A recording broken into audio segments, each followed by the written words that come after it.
नमस्कार, news our के खास कार्यक्रम 4 बड़ी खबरों में आपका स्वागत है। मैं हूं अभिनय सिंह चौहान। आज की पहली बड़ी खबर राहुल गांधी के मणिपुर दौरे को लेकर है, जहां उन्होंने राहत शिविर में लोगों से मुलाकात की।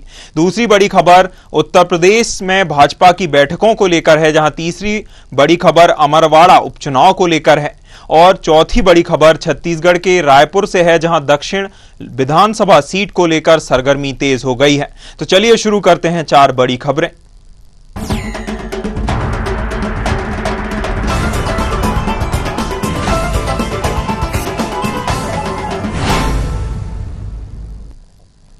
कांग्रेस सांसद और लोकसभा में विपक्ष के नेता राहुल गांधी मणिपुर के दौरे पर हैं, जहां उन्होंने फुलेर ताल के थलाई में इन यूथ केयर सेंटर में राहत शिविर का दौरा किया, जो इलाका हिंसा प्रभावित मणिपुर से लगा हुआ है। बता दें कि राहुल के मणिपुर आने से पहले जिरीबाम के फिटोल में उपद्रवियों ने सुरक्षा कैंप कैस्पर वैन में एंटी लैंडमाइन वैन पर फायरिंग की थी। इसके साथ ही फायर ब्रिगेड के वाहन को भी निशाना बनाया था। राहुल गांधी चुरा चांदपुर में मंडप तोईबोंग रिलीफ कैंप के लिए रवाना हो गए हैं, जो मोइरांग में फुलाबा कैंप पहुंचकर लोगों से मुलाकात करेंगे। वहीं शाम के समय राजभवन में गवर्नर से मिलेंगे। खबर पर ज्यादा जानकारी के लिए और हमारे साथ चर्चा करने के लिए मनीष अग्रवाल, राजनीतिक विश्लेषक, जुड़े हुए हैं। मनीष जी, जिस प्रकार से विपक्ष सत्ता पक्ष पर हमलावर था कि मणिपुर की कोई खैर खबर नहीं ली जा रही है और अपने अलग ही मुद्दों पर चल रहा है, इसके बाद अब विपक्ष के नेता मणिपुर पहुंचे हैं, मणिपुर का दौरा कर रहे हैं, इसे आप किस प्रकार से देखते हैं? देखिए, मुझे ऐसा लगता है, मुझे आपकी आवाज थोड़ी कम आ रही है, लेकिन मैं आपका विषय समझता हूँ। विषय मुझे पता है। राहुल गांधी जी जो जा रहे हैं, यात्रा कर रहे हैं, अच्छी बात है। राहुल गांधी जी को वहां जाना चाहिए। वो नेता, विपक्ष के नेता हैं, उन्हें समस्याएं समझनी चाहिए, लोगों की समस्याओं की जानकारी होनी चाहिए। लेकिन मैं इसमें 2 चीजें कहना चाहूंगा। जब वो इसके बाद ये मुद्दा सदन में उठाएं, तो उनके पास इसका कोई सॉल्यूशन भी होना चाहिए कि मणिपुर में जाके उन्होंने क्या एनालिसिस करी और क्या ऐसा करा जाए जिससे कि ये मुद्दा सॉल्व हो जाए। सिर्फ समस्या उठाने से उसका सॉल्यूशन नहीं आता। विपक्ष की दोनों जिम्मेदारी होती है। दूसरे, जैसे वो ये मणिपुर के मुद्दे पे जा रहे हैं, ऐसे ही उन्हें तमिलनाडु या और राज्यों में, बंगाल में भी जहाँ इस तरीके के मुद्दे हो रहे हैं, जहाँ लोगों के प्रति अत्याचार हो रहा है, दलितों के प्रति अत्याचार हो रहा है, उन मुद्दों को भी बराबर से उठाना चाहिए। पूरे भारत के एलओपी है, वो सिर्फ कुछ राज्यों के एलओपी नहीं। जी मनीष जी, एक और जहां विपक्ष हमलावर होता है, मणिपुर के मुद्दे को लेकर, मणिपुर को लेकर सवाल करता है और सवाल करने के बाद जब सत्ता पक्ष जवाब देने आता है, सत्ता पक्ष जवाब देता है, तब वह सुनते नहीं है, बाहर चले जाते हैं, सदन से बाहर निकल जाते हैं, वॉकआउट कर जाते हैं। इस पर क्या कहना चाहेंगे? देखिए, यही तो एक समस्या है विपक्ष की कि विपक्ष सवाल करता है, सरकार के जवाब नहीं सुनता। आपने देखा होगा कि जब माननीय प्रधानमंत्री जी राज्यसभा में राष्ट्रपति के अभिभाषण का जवाब दे रहे थे, तो उन्होंने मणिपुर का भी जिक्र करा, उससे भी डिटेल साझा करी। उन्होंने बताया कि हम क्या कर रहे हैं, क्या नहीं कर रहे हैं, आगे हम कैसे उम्मीद रखते हैं। उन्होंने ये भी बताया कि मणिपुर एक ऐसा राज्य है जिसमें कांग्रेस के शासन में 10 बार राष्ट्रपति शासन लगाना पड़ा था। अगर किसी एक राज्य में 10 बार राष्ट्रपति शासन लगाना पड़ता, तो इसका मतलब वहां ऐसी घटनाएं होती रहती थी। तो पक्ष और विपक्ष को बैठ के उसका एक लॉन्ग टर्म सॉल्यूशन ढूंढना चाहिए कि आगे कब ऐसी घटनाएं फिर से ना हो और नॉर्थ ईस्ट में जैसे और राज्यों में शांति धीरे धीरे आती जा रही है, वैसे मणिपुर भी आए। लेकिन इस समय ऐसा लगता है कि विपक्ष सिर्फ अपने मुद्दे उठा के भाग जाता है, पक्ष का जवाब नहीं सुनना चाहता, क्योंकि वो नहीं ऐसा चाहता है कि ये मुद्दे हल हो। उसका मानना ये है कि ये मुद्दे जब तक जीवित रहेंगे, तभी तक हम विपक्ष में जीवित रहेंगे। लेकिन भारत देश में सकारात्मक अप्रोच विपक्ष की यही होनी चाहिए कि जो समस्याएं उसका मिलकर समाधान करे और जनता को ये बताने की कोशिश करे कि जितना सरकार कोशिश कर रही है, उतना ही हम भी कोशिश कर रहे हैं आपकी समस्याओं को सुलझाने के लिए। मनीष जी, 23 जुलाई से बजट सत्र शुरू होने वाला है, देश का बजट आने वाला है। उस बजट सत्र के दौरान इस मणिपुर का मुद्दा कितना हमें सुनाई दे सकता है? मणिपुर मुद्दे की कितनी गूंज सुनाई देगी? देखिए, बजट सेशन जब आ रहा है, इस तरीके के मुद्दे विपक्ष हर सेशन में उठाता रहता है, लेकिन मुझे लगता है कि इस बार विपक्ष को इस मुद्दे को उठाने के साथ इसके कुछ हल भी लेके आने चाहिए, जो कि उन्हें पहले ही लिखित रूप में सरकार को दे देने चाहिए, तब उनका पक्ष मजबूत होगा। जब वो ये कहेंगे कि ये हमारी तरफ से हल की संभावना है, आप और हम मिलकर इस पे बात कर लेते हैं, और अगर इसके बाद इस पे विस्तृत चर्चा करने की जरूरत है तो फिर सदन चर्चा के लिए ही बना है, जरूर उसमें इन मुद्दों पे चर्चा होनी चाहिए। जी बिल्कुल, इस प्रकार के मुद्दों पर जो इतने सेंसिटिव और इतने ज्यादा सेंसिटिव होते हैं, जिन पर सिर्फ मुद्दे उठाकर नहीं किया जा सकता, एक हल निकाला जाना चाहिए। सकारात्मक तौर पर एक चर्चा के बाद ही ऐसे मुद्दों का हल निकाला जा सकता है। बहुत धन्यवाद मनीष जी आपका हमारे साथ जुड़ने के लिए, हमारे साथ चर्चा करने के लिए। तो अगली खबर पर बढ़ते हैं, रुक करते हैं। लोकसभा चुनाव के नतीजे आए तकरीबन 1 महीना हो चुका है, जहां नए सांसदों ने शपथ ले ली है और नई सरकार ने कामकाज भी शुरू कर दिया है और संसद के बजट सत्र की भी तैयारी है। वहीं दूसरी ओर सत्ताधारी बीजेपी लोकसभा चुनाव के परिणामों पर मंथन कर रही है। खासकर उत्तर प्रदेश को लेकर बीजेपी में 2 दिन तक लगातार बैठकें चली। ये बैठक राष्ट्रीय संगठन महामंत्री BL संतोष की अगुवाई में आयोजित की गई। इसमें हार के कारणों का मंथन तो था ही, इसके साथ जमीनी स्तर के कार्यकर्ताओं से हार को लेकर फीडबैक भी लिया गया। हार के कारण मुख्य तौर पर सांसदों के एंटी इनकम्बेंसी, विधायक और सांसद के बीच अनबन और विपक्ष के हमलावरों और सवालों को सही से जवाब ना देना। वहीं राष्ट्रीय महामंत्री BL संतोष ने रिपोर्ट दिल्ली आला कमान को सौंपेंगे। दरअसल 2024 के आम चुनावों में उत्तर प्रदेश में बीजेपी को 80 में से केवल 33 सीटों पर संतोष करना पड़ा है। इससे पहले 2019 में बीजेपी को 62 सीटें मिली थी। यही वजह रही कि उत्तर प्रदेश में खासतौर पर हार की समीक्षा की गई है। खबर पर हमारे साथ चर्चा करने के लिए प्रशांत राव जुड़े हुए हैं। प्रशांत, उत्तर प्रदेश में खासकर देखा जा रहा है कि बैठकों का दौर जारी है, हार के कारणों का पता लगा जा रहा है, हार के कारणों पर मंथन किया जा रहा है। क्या कुछ जानकारी है, क्या कुछ अभी तक निकल कर सामने आया है? अभिनय, जिस तरीके से उत्तर प्रदेश में राष्ट्रीय संगठन मंत्री BL संतोष का दौरा है और उन्होंने पार्टी कार्यालय में बैठक की, जिससे कि कोर कमेटी की एक बैठक हुई, जिसमें स्वयं मुख्यमंत्री योगी आदित्यनाथ भी मौजूद रहे और लगातार यहाँ जो उत्तर प्रदेश में 2024 लोकसभा चुनाव हुए हैं उसमें समीक्षा हुई। खासकर जिस तरीके से एक रिपोर्ट तैयार की गई है और मुख्य तथ्य जो सामने आए उसमें यह बताया गया है यहाँ पर जो सांसदों को रिपीट करना नुकसानदेह हो गया है। पार्टी कई बार के जीते हुए पार्टी को यहाँ उतार देना और ही उनका जनता सबसे महंगा पड़ गया है। और जो तीसरा पॉइंट रहा वो ये रहा है कि सांसद और विधायकों के बीच में सामंजस्य नहीं रहा, विकास कार्यों को लेकर सही तरीके से उनमें बैठक नहीं हुई है और कई लोकसभा क्षेत्र के जो विधानसभा इलाके हैं वहां पर विकास नहीं हो पाया क्योंकि सांसद और विधायक के आपसी मतभेद की वजह से जनता में नाराजगी रही है। साथ ही साथ जो वरिष्ठ सांसद रहे हैं उनकी जनता के प्रति जो जवाबदेही थी वह पूरी नहीं हो पाई है और इसके साथ ही साथ यह भी देखा गया कि जनता के प्रति उतना लगाव पूर्वक वो लोग काम नहीं कर पाए हैं, पार्टी संगठन के कार्यों में शामिल नहीं हो पाए हैं। इसी कारण से पार्टी को हार का सामना करना पड़ा। साथ ही साथ जो विपक्ष के द्वारा संविधान बचाओ आरक्षण बचाओ को जो नारा दिया गया उसका पार्टी के लोग मजबूती से जवाब नहीं दे पाए। जिस तरीके से विपक्ष ने यहाँ पर एक भ्रम फैलाया कि अगर भारतीय जनता पार्टी 400 पार का नारा दे रही है, जीत जाती है तो निश्चित तौर से वो संविधान बदल देगी। इसीलिए जो वोट था वो उत्तर प्रदेश में भारतीय जनता पार्टी को मजबूती से न मिला बल्कि इंडिया गठबंधन के साथ चला गया। पिछली बार की बात की जाए 2019 में यहाँ पर भारतीय जनता पार्टी को 62 सीटें मिली थी और इस बार के लोकसभा चुनाव में यहाँ 33 सीटें मिली हैं। कुल मिलाकर 29 सीटों का यहाँ जो नुकसान हुआ उसको लेकर यहाँ मंथन चल रहा था। और खास बात यह है कि उत्तर प्रदेश में राष्ट्रीय संगठन महामंत्री BL संतोष के द्वारा चुनाव को लेकर तो चर्चा चली ही क्योंकि उत्तर प्रदेश में 10 विधानसभा की सीटों को लेकर भी यहाँ चुनाव होना है। जो बाई इलेक्शन होने जा रहा है उसमें किस प्रकार से पार्टी पूरी मजबूती के साथ पार्टी की नीतियों गतिविधियों और उसके साथ ही विपक्ष को किस तरीके से करारा जवाब दे सके इस पर तमाम उन्होंने मूल मंत्र दिए हैं। साथ ही साथ अब की बार देखा जा रहा है कि 10 जो चुनाव होने हैं उप विधानसभा के वहां पर हालांकि यहाँ तमाम कैबिनेट मंत्री राज्य मंत्रियों को जिम्मेदारी दी है। पार्टी के पदाधिकारी 2 मंत्री और एक जो स्तर के पदाधिकारी को लगाया गया है और ये लोग वहां पर लगातार क्षेत्र में जाएंगे, सेक्टर स्तर तक जाएंगे और फिर वहां से तमाम सूचनाओं को कलेक्ट करेंगे और इसके बाद ही यहाँ पार्टी प्रत्याशी चयन करेगी। इस बात को लेकर लगातार जो है कयास लगाए जा रहे हैं कि भारतीय जनता पार्टी इस बात जो है कैडर के मजबूत जो पदाधिकारी रहे हैं या कार्यकर्ता हैं उनको टिकट दिया जाएगा। लेकिन विशेष ध्यान ये रखा जा रहा है कि उसी प्रत्याशी को टिकट दिया जाए जो जनहित के कार्यों को लेकर लगातार जनता के बीच में रहा है।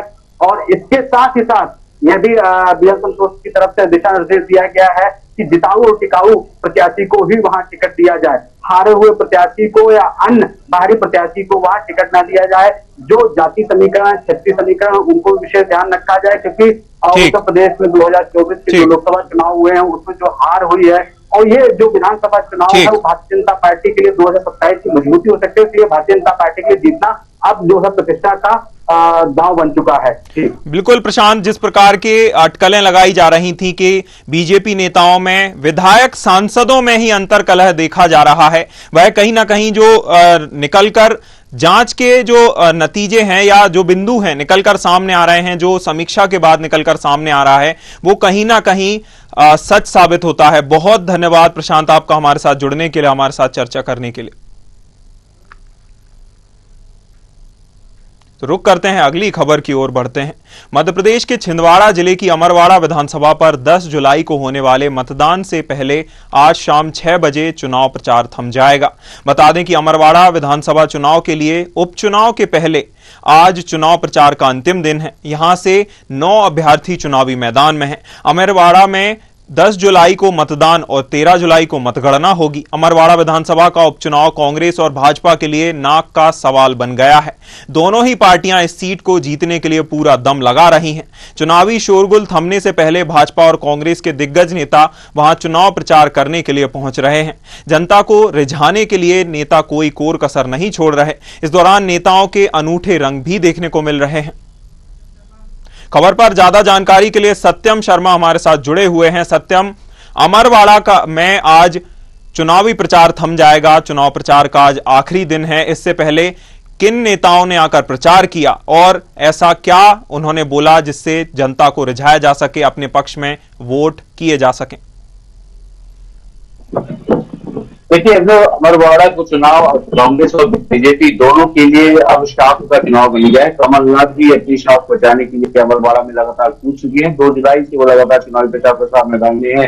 बीजेपी की बात करें तो तमाम शीर्ष नेता, बीजेपी के बीडी शर्मा प्रदेश अध्यक्ष हो चाहे सीएमसी मोहन यादव, वो लगातार अमरवाड़ा में चुनावी प्रचार प्रसार कर रहे हैं। आप देखिए, दोनों जो यहाँ पर हालांकि 2 पार्टियां ही नहीं लड़ रही, 3 पार्टियां यानी त्रिकोणी मुकाबला अमरवाड़ा में देखा जा सकता है। जो गोंडपा है, गोंडवाना गणतंत्र पार्टी, वहां से देव रावेल भालावी जो चुनाव लड़ रहे हैं चुनाव मैदान में है, वो 27 बच्चे और गोंडवाना गणतंत्र पार्टी का अच्छा खासा प्रभाव रहता है। एक बार यहाँ पर गोंडवाना गणतंत्र पार्टी की 2003 में जीत हो चुकी है। 2008 और 2013 में दूसरे और तीसरे स्थान में रहे हैं।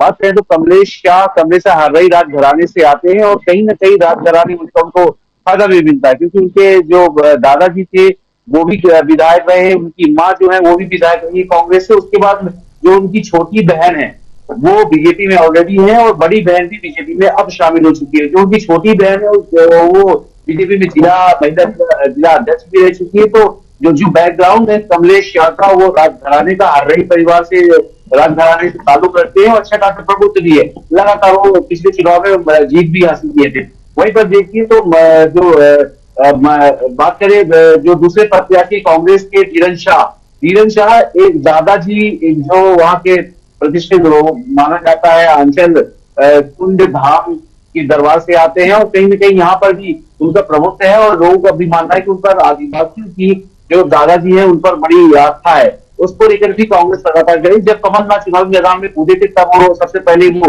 दादाजी के कुंड धाम, आंचल कुंड धाम में गए थे। वहां तो उन्होंने पहले माथा टेका था, उसके बाद ही वो चुनावी प्रचार प्रसार पर निकले थे। लगातार एक तरफ धोखेबाजी की बात की जा रही है तो एक तरफ विकास की बात कही जा रही है। सीएम मोहन यादव लगातार कह रहे हैं कि यहाँ पर बीजेपी के दशकों से नहीं आई है, उसके कारण यहाँ पर विकास नहीं हुआ है। वही कांग्रेस कहती आई है कि हाँ, इस तरह कमलनाथ जी ने काम किया है तो छिंदवाड़ा मॉडल के साथ साथ अमरवाड़ा का भी विकास हुआ। लेकिन देखना ये होगा जब 10 जुलाई को मतगणना होगी तो कौन इस पर जीत हासिल करता है। 13 जुलाई को परिणाम हासिल होगी। उससे पहले ही लगातार कांग्रेस चाहे कमलनाथ हो, चाहे जीतू पटवारी हो, नकुल हो, सभी कांग्रेस पार्टी के दिग्गज वहां पर पहुंच रहे हैं और अपनी अपनी बातें जमीनी स्तर पर बातें रखने को लेकर बातें बता रहे हैं। वहीं पे जिस बात को लेकर आपने जिक्र किया है कि लगातार नेताओं के अजीब ढंग के रंग दिखाई दे रहे हैं, तो चुनाव प्रचार प्रसार के दौरान नेता कुछ भी किसी भी ढंग में नजर आ सकते हैं। लेकिन सीएम डॉक्टर मोहन यादव भी जो है एक आदिवासी घर में पूर्व सरपंच थे दुर्वे, उनके यहाँ भोजन लेते हुए देखा गया था उनको। वहीं कम जीतू पटवारी को देखे तो बोर्डिंग करते हुए नजर आए थे। कोई खाद बीज खेतों में बो रहा है, कोई आदिवासी के साथ खाना खा रहा है, तो कोई आदिवासियों से गले मिल रहा है। तमाम तरह के रंग रूप देखने को मिला। जो विवेक साहू है जो छिंदवाड़ा में नकुल नाथ को जिन्होंने हराया 1,25,000 करीब वोटों से, तो वो भी लगातार वहां पर पहुंच रहे हैं और आदिवासियों के साथ खेती किसानी और मिल जुलकर खाना भी भोजन भी किया जा रहा है। तो तमाम तरह के आदिवासी वोटर्स को रिझाने की कोशिश की जा रही है। हालांकि तीनों ही जो नेता हैं, चाहे गोंडवाना गणतंत्र पार्टी से हो, चाहे धीरन शाह जो कांग्रेस के नेता हैं, जो दादाजी जो आंचल कुंड धाम के दरबार से आते हैं, परिवार से संबंधित है, वही कमलेश साहब जो हर्रई राजघराने से संबंधित है, जिनका पूरा बैकग्राउंड देखा जाए तो राजनीति में तीनों ही कद्दावर नेता है और तीनों ही जो पार्टियों के नेता है वो लगातार अपना प्रचार प्रसार करने में लगे हुए। अब देखने की होगा कि जब 10 तारीख को वोटिंग होगी और जब तेरह परिणाम आएंगे तो क्या रिजल्ट निकल कर आता है। कांग्रेस अपनी सीट बचाने में कामयाब रहती है, कमलेश शाह बीजेपी में आने के बाद अपनी सीट बचा पाते हैं। सत्यम, जैसा आपने बताया कि मुख्यतः यह मुकाबला भाजपा और कांग्रेस के बीच ही है, लेकिन जैसा आपने कहा अपने वक्तव्य में, आपने बताया कि गोंगपा गोंडवाना गणतंत्र पार्टी की एंट्री होने के बाद क्या गोंडवाना गणतंत्र पार्टी का भी कोई चांस है इस सीट पर जीत दर्ज कराने का? देखिए, अभिनव मनमोहन सिंह भट्टी पहले इसमें गोंडवाना गणतंत्र पार्टी में हुआ करते थे, जो 2003 में जीत हासिल किए थे। उसके बाद जो मनमोहन सिंह भट्टी जो थे 2008 में हार गए। तीसरे नंबर पे 2008 में दूसरे नंबर पे रहे, 2013 में फिर चुनाव हुआ, वो तीसरे नंबर पे रहे। तो लगभग उनका जो वोट प्रतिशत शेयर है वो 18 और के बीच में है, मतलब कि अच्छा खासा वोट प्रतिशत रहता है। मनमोहन सिंह भट्टी चूंकि पिछले जो 2 साल है उसमें वो नहीं रहे अब, तो उनकी जो बेटी थी मोनिका भट्टी वो चुनाव मैदान में थी। हालांकि मोनिका भट्टी अब बीजेपी में शामिल हो गई है। तो गोंडवाना गणतंत्र पार्टी अच्छा खासा प्रभाव रखती है। आंकड़ों की माने तो 9 बार यहाँ पर से कांग्रेस जीत चुकी है, 2 बार बीजेपी जीत चुकी है और 1 बार गोंडवाना गणतंत्र पार्टी जीती है। लेकिन आदिवासियों के पक्ष में किसने कितना काम किया इसको लेकर के तमाम तरह के वादे और दावे किए जा रहे हैं। एक तरफ धोखेबाजी का भी दावा किया जा रहा है, कांग्रेस कमलेश शाह पर धोखेबाजी का आरोप लगा रही है, तो बीजेपी इधर कह रही है कि विकास के नाम पर अगर तमाम नीति से प्रभावित होकर कोई आया है तो उसको हमने फिर से सम्मान दिया है और वो चुनावी मैदान में है। कमलेश शाह मैंने पहले भी बताया कि हर्रई राजघराने से संबंधित है और उनका पूरा बैकग्राउंड, चाहे उनके दादाजी रहे विधायक रह चुके हैं, चाहे उनकी माँ रही वो भी विधायक रह चुकी है, उनकी छोटी बहन है वो बीजेपी में ऑलरेडी है और उनकी बड़ी बहन भी बीजेपी में शामिल हो गई। तो उनका पूरा परिवार अब बीजेपी में शामिल हो चुका है। वहीं गोंडवाना गणतंत्र पार्टी अभी भी अपनी जो साथ है, जो प्रभुत्व है वो जमा कर बैठी हुई है। गोंडवाना गणतंत्र पार्टी का अच्छा खासा प्रभाव आदिवासियों के बीच रहता है। मैंने पहले बताया, पहले भी जीत हासिल कर चुके हैं। तो गोंडवाना गणतंत्र पार्टी से जो भलावी चुनाव लड़ रहे हैं राम रेवानी भालावी, वो भी चुनावी मैदान में है और अच्छा खासा प्रचार प्रसार भी कर रहे हैं, मुद्दे उठा रहे हैं। कमलनाथ हो और चाहे बीजेपी हो, दोनों को लगातार मुद्दे बनाकर वो जनता के बीच में जा रहे हैं और वोट की अपील कर रहे हैं। कमलेश शाह के पक्ष में लगातार बीजेपी के बड़े बड़े शीर्ष नेतृत्व लगा हुआ है, वो लगातार विचार रहा है कि वहां पर जो चूंकि उपचुनाव है वहां से कमलेश शाह बीजेपी में शामिल हुए तो जीतना बीजेपी के लिए बेहद महत्वपूर्ण हो जाता है। ये दिखाने के लिए कि लोग रीति नीति से प्रभावित होकर आ रहे हैं, ना कि जो मंत्री का लालच किया जा रहा है या जो कोई प्रेशराइज की राजनीति की जा रही है उससे प्रभावित हो रहे हैं। वहीं पर बीजेपी कांग्रेस भी चाह रही थी उनका प्रभुत्व लगातार है। धीरन शाह तो दादाजी जो आंचल कुंड धाम के दरबार से आते हैं, धीरन शाह वो चुनावी मैदान में है और कांग्रेस चाह रही है कि ये धीरन शाह एक बार यहाँ पर जीत हासिल करे ताकि कांग्रेस का वर्चस्व यहाँ पर बना रहे। चूंकि देखिए विधानसभा चुनाव के दौरान 2023 में अमर जो छिंदवाड़ा था वहां से एक भी सीट बीजेपी जीत नहीं पाई थी। वो वजह ये थी कि कमलनाथ और आदिवासियों को कमलनाथ पर विश्वास, लेकिन लोकसभा चुनाव में कमलनाथ का हारना, कमलनाथ के बेटे नकुल नाथ का हारना हुआ, इससे कह लीजिए बीजेपी में गुस्सा है और कांग्रेस पार्टी लगातार उसको वर्चस्व अपना बनाने के लिए फिर से एक बार धीरन शाह को जिताना चाहिए। तो तीनों ही पार्टियों के नेता मजबूत स्थिति में है और ये जनता के ऊपर निर्भर करता है कि जनता किस बार विश्वास करती है कि इसको विधानसभा की सीढ़ियों तक पहुंचाती है। बिल्कुल, पहले मुख्यतः ये दो पार्टियों के बीच हो रहा था। हालांकि गोंगपा पार्टी के मैदान में आने के बाद त्रिकोणीय मुकाबला हो गया है। मामला और ज्यादा दिलचस्प देखने को मिलेगा। हालांकि 13 तारीख को मतगणना के बाद ही स्थिति स्पष्ट होगी और कुछ कहा जा सकता है। बहुत धन्यवाद सत्यम आपका जुड़ने के लिए, हमारे साथ चर्चा करने के लिए। चलिए रुक करते हैं, अगली खबर पर बढ़ते हैं। छत्तीसगढ़ में रायपुर दक्षिण विधानसभा उपचुनाव को लेकर सुगबुगाहट तेज है, जहां विधायक अजय चंद्राकर ने कांग्रेस पर निशाना साधते हुए कहा कि कांग्रेस का मजबूत प्रत्याशी सेटिंग वाला रहेगा। अजय चंद्राकर ने कहा कि कांग्रेस के पास मजबूत प्रत्याशी नहीं है, लेकिन दिखाने के लिए सेटिंग करेंगे। किसी नेता को कहेंगे कि ज्यादा अंतर से नहीं हराएगा। इसके अलावा विधायक चंद्राकर ने प्रदेश के कई अहम मुद्दों को लेकर बयान दिए। साथ ही उन्होंने कहा कि कांग्रेस में बैठकों का दौर जारी है। इस पर उन्होंने तंज कसते हुए कहा कि कांग्रेस के पास केवल बैठक करना ही रह गया है, 5 साल तक बैठक ही करेंगे। किसके साथ सेटिंग करेगी? क्या लगता है कांग्रेस सेटिंग करने की स्थिति में है इस समय? कांग्रेस के पास मजबूत प्रत्याशी नहीं है। मजबूत प्रत्याशी दिखाने के लिए सेटिंग करेगी कि इसको बताएगी किसी नेता को, साहब इसको उतार रहे हैं और इसको देख लीजिएगा, ज्यादा से मत हराइएगा करके, इज्जत बाकी रहे, ऐसा सेटिंग होगा। कांग्रेस कर रही बैठक, तो कांग्रेस क्या है, बैठ के ही करना उनका काम रह गया। अभी अब 5 साल अगले चुनाव तक बैठ के ही करेंगे और क्या है। तो उनकी बैठक में क्या गंभीरता है? बेचारे गम गलत करते रहेंगे बैठ के, ये कह रहे हैं प्रत्यारोप तोड़फोड़ करेंगे। ये कह रहे हैं नगरीय निकाय चुनाव है उसकी तैयारी करेंगे और दक्षिण विधानसभा को लेकर भी खाका तैयार करेंगे। मजबूत प्रत्याशी देंगे न, मजबूत प्रत्याशी तो सेटिंग वाला रहेगा। दक्षिण में कांग्रेस सेटिंग से देगी। खबर पर हमारे साथ चर्चा करने के लिए doctor Sanjay Shekhar, state head, जुड़ रहे हैं। संजय जी, जिस प्रकार से दक्षिण विधानसभा रायपुर दक्षिण को लेकर अटकलें लग रही हैं, प्रत्याशियों का ऐलान हालांकि अब तक नहीं किया गया है, लेकिन जिस प्रकार से अजय चंद्राकर विधायक ने तंज कसते हुए कहा कि कांग्रेस के पास मजबूत प्रत्याशी नहीं मजबूर प्रत्याशी है, इसे आप किस प्रकार से देखते हैं? देखिए, यह डिपेंड करेगा कि जब चुनाव की घोषणा होगी उसके बाद कांग्रेस की तरफ से और बीजेपी की तरफ से कौन कौन से प्रत्याशी आते हैं। सामान्य तौर पे ये जो रायपुर दक्षिण विधानसभा रहा है वो बीजेपी का अवैध गढ़ रहा है।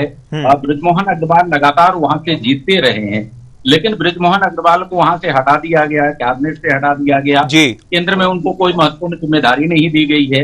ऐसे में अब जब विधानसभा चुनाव होगा तो उनके पसंद का कोई प्रत्याशी दिया जाएगा, उनके परिवार से कोई प्रत्याशी दिया जाएगा, या कोई ऐसा प्रत्याशी होगा जो बृजमोहन अग्रवाल को किनारे करके संगठन की तरफ से होगा। ये सारे समीकरण को देखना पड़ेगा। अगर बृजमोहन अग्रवाल को विश्वास में लेकर के भारतीय जनता पार्टी वहां से कोई प्रत्याशी उतारती है तो निश्चित तौर पर ये भारतीय जनता पार्टी का अवैध गढ़ है और भारतीय जनता पार्टी का अवैध गढ़ रहेगा। लेकिन अगर बृजमोहन अग्रवाल को किनारे करके भारतीय जनता पार्टी वहां से कोई प्रत्याशी उतारने की कोशिश करती है तो कांग्रेस की तरफ से अगर कोई ढंग का प्रत्याशी आ जाएगा तो संभव है कि वहां पर मुकाबला नजदीकी का बने। लेकिन अभी सब कुछ भविष्य के गढ़ में है। भविष्य में भारतीय जनता पार्टी किस तरीके से इस विधानसभा चुनाव को लेती है, किस तरीके से कैंडिडेट उतारती है, बृजमोहन अग्रवाल की भूमिका क्या होगी, यह सब कुछ देखने के बाद ही आप स्पष्ट तौर पे कह सकते हैं कि वहां होगा क्या। वैसे आज के डेट में वो भारतीय जनता पार्टी का अवैध गढ़ है। जी संजय जी, आपने कहा, आपने बृजमोहन अग्रवाल का जिक्र किया, उनका अवैध गढ़ रहा है, वहां से वह हमेशा जीतते आए हैं। इससे अभी कुछ ही दिन पहले उपचुनाव की अटकलों के बीच उनका बृजमोहन अग्रवाल का भी बयान सामने आया था कि अगर कांग्रेस को भी कोई प्रत्याशी उतारना होगा तो वह मुझसे पूछकर उतारना होगा, मेरी सलाह लेकर ही कांग्रेस भी प्रत्याशी उतार सकती है। इसे आप किस प्रकार से देखते हैं? देखिए, वो तो बृजमोहन अग्रवाल एक तंज कस रहे थे कांग्रेस के ऊपर कि कांग्रेस वहां पर उसके प्रत्याशी खड़ा भी इस रूप में ही हो पाएगा जब वो बृजमोहन अग्रवाल के संपर्क से होगा। अदरवाइज वहां पर कांग्रेस को खड़े होने की भी जगह नहीं है। कुल मिलाकर के कहने का आशय ये था। लेकिन मैं फिर से कहूंगा कि वहां पर चुनाव के नतीजे और चुनाव का पूरा गणित इस बात पर डिपेंड करता है कि बृजमोहन अग्रवाल की अगले चुनाव में भूमिका क्या होगी। जी। उससे पहले भारतीय जनता पार्टी उनको कहां सेट करती है, किस तरीके से संतुष्ट करती है, जी। उनके पसंद का प्रत्याशी वहां से देती है या नहीं देती है, या इससे पहले बृजमोहन अग्रवाल को कहीं किसी महत्वपूर्ण जगह पे संगठन में या सत्ता में उनको एडजस्ट करके उनको संतुष्ट कर लेती है या नहीं कर लेती है। ये सारे समीकरण डिपेंड करेंगे, क्योंकि अगर बृजमोहन अग्रवाल वहां से नाराज रहे, भारतीय जनता पार्टी के लिए बहुत आसान नहीं होगा, क्योंकि बृजमोहन अग्रवाल पिछले 35 साल से लगातार वहां से जीतते लगातार वहां से जीतते रहे हैं, उनका अभेद गढ़ रहा है, एक एक घर से उनका परिचय है, और वो अगर नाराज हो जाएंगे तो भारतीय जनता पार्टी के लिए बहुत आसान नहीं। जी। आपने तंज बृजमोहन अग्रवाल का वक्तव्य का बात करते हुए, उनका जिक्र करते हुए आपने तंज की बात कही। हालांकि तंज तो कांग्रेस भी कस रही है कि बृजमोहन अग्रवाल को धीरे धीरे करके साइड किया जा रहा है, उन्हें पहले विधायक बने, फिर मंत्री बने, फिर उन्हें सिर्फ सांसद से संतुष्ट कर उन्हें साइड लाइन किया जा रहा है। निश्चित तौर पर बीजेपी कांग्रेस की तरफ से भी लगातार पंच कसे जा रहे हैं बृजमोहन अग्रवाल जी की भूमिका को लेकर के, बीजेपी जैसे उनको किनारे लगा रही है उसको लेकर के। लेकिन इस सब के बीच में देखिए, भारतीय जनता पार्टी जो है बहुत संगठनात्मक दृष्टिकोण से बहुत ही मजबूत पार्टी है, और उसके फीडबैक के बहुत सारे रास्ते हैं, ऊपर तक फीडबैक जाता है कि किसका क्या महत्व है, किसकी कहाँ उपयोगिता है। और मुझे लगता है कि भारतीय जनता पार्टी इस बात को जानती है कि बृजमोहन अग्रवाल की उपयोगिता किस तरीके से है। बृजमोहन अग्रवाल को अगर हम नाराज कर लेंगे तो हमको कहाँ कहाँ उसका नुकसान उठाना पड़ सकता है, इसको भारतीय जनता पार्टी बखूबी जानती है। लिहाजा मुझे लगता है कि दक्षिण विधानसभा के चुनाव से पहले बृजमोहन अग्रवाल को भारतीय जनता पार्टी संतुष्ट करेगी। संभव है दक्षिण के चुनाव संयोजक खुद बृजमोहन अग्रवाल रहेंगे, संभव है उनसे पूछ करके उनको संतुष्ट करके वहां से प्रत्याशी दिया जाए। तो मुझे लगता है कि भारतीय जनता पार्टी किसी न किसी रूप में बृजमोहन अग्रवाल को संतुष्ट कर लेगी, और उनके नेतृत्व में ही वहां का चुनाव होगा। बिल्कुल, कोई बड़ी जिम्मेदारी पार्टी की ओर से बृजमोहन अग्रवाल को दी जा सकती है, और उनके सानिध्य में ही, उनके नेतृत्व में ही यह चुनाव भी लड़ाया जा सकता है, लड़ा ही जाएगा, जैसा कि उनका गढ़ रहा है। उन्होंने हमेशा से वहां जीतते आए हैं। बहुत धन्यवाद संजय जी आपका हमारे साथ जुड़ने के लिए, हमारे साथ चर्चा करने के लिए।